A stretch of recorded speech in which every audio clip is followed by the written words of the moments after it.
त्या परमार्थात त्याची अवस्था काय प्राप्त झाली त्याला हे जास्त महत्वाचं आहे. शाळेत किती वर्ष गेला हे महत्वाचं नाही, शिकला काय हे जास्त महत्वाचं आहे. आणि अशा या पवित्र पुण्य भारत भूमीमध्ये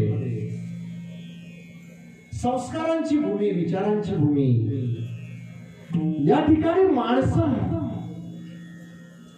जगण्यापेक्षा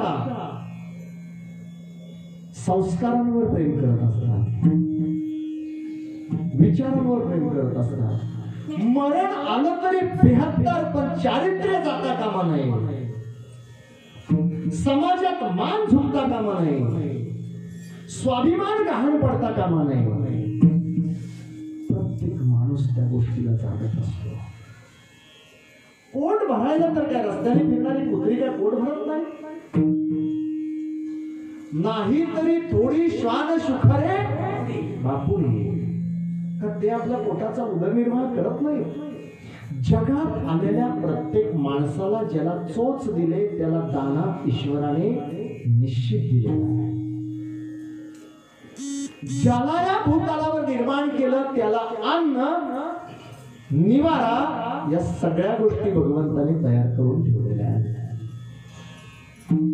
फक्त मनुष्य जीवच असा आहे की त्याला एका संस्काराच्या साखळीमध्ये, बंधनाच्या साखळीमध्ये, विचारांच्या साखळीमध्ये बांधून ठेवलेला आहे.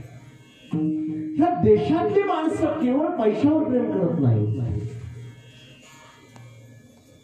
तर ती पैशापेक्षा जास्त माणुसकी, कर्तव्य दक्षता याचं सुद्धा पालन करतात. आमच्यावर असे पहिल्यापासून बिंबवलेले संस्कार आहेत. जसं ग्रंथ वाचल्यानंतर लेखकाची विद्वत्ता विचारण्याची गरज नाही. ज्ञानेश्वरी वाचल्यानंतर ज्ञानेश्वर किती विद्वान होते. ज्ञानाचा सागर सखा माझा ज्ञानेश्वर, ज्ञानाचा सागर सखा माझा ज्ञानेश्वर. ज्ञानाचा सागरच. ज्ञानेश्वराला किती जणांनी पाहिले इथल्या? कुणीच पाहिलं नाही. मग पाहिलं काय? त्यांचं वाङ्मय, त्यांचे विचार, त्यांचं लिखाण, आणि त्याच्यावर आम्ही त्यांची बुद्धिमत्ता ठरवली. जगद्गुरु तुकोबाराने इथं बसलेल्या किती जणांनी पाहिले?